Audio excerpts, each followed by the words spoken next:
اپنی حلال کمائی کرو کہ میرے نبی کا فرمان ہے جو صبح سے شام تک حلال کمانے میں تھکتا ہے اس دن کے سارے گناہ معاف ہو جاتے ہیں۔ سعد بن معاذ بیٹھے تھے، ان کے ہاتھوں پر اللہ کے نبی کی نظر پڑی تو ہاتھ بڑے سخت تھے، تو آپ نے کہا سعد تیرے ہاتھ اتنے سخت کیوں ہیں؟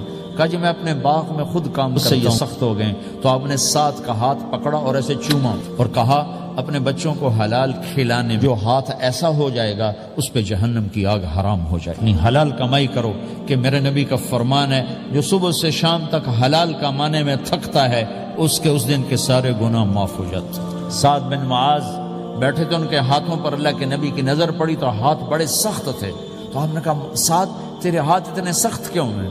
کہا جی میں اپنے باغ میں خود کام کرتا ہوں، سخت ہو گئے۔ تو آپ نے سعد کا ہاتھ پکڑا اور ایسے چوما اور کہا اپنے بچوں کو حلال کھلانے جو ہاتھ ایسا ہو جائے گا اس پہ جہنم کی آگ حرام ہو جائے گی۔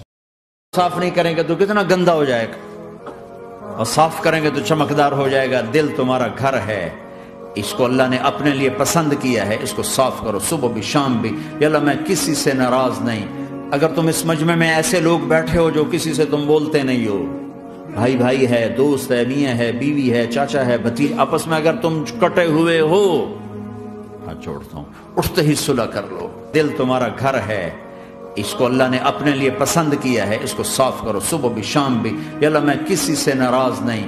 اگر تم اس مجمع میں ایسے لوگ بیٹھے ہو جو کسی سے تم بولتے نہیں ہو، بھائی بھائی ہے، دوست ہے، میاں ہے، بیوی ہے، چاچا ہے، بھتیج، آپس میں اگر تم کٹے ہوئے ہو، ہاں چھوڑتا ہوں، اٹھتے ہی صلح کر لو۔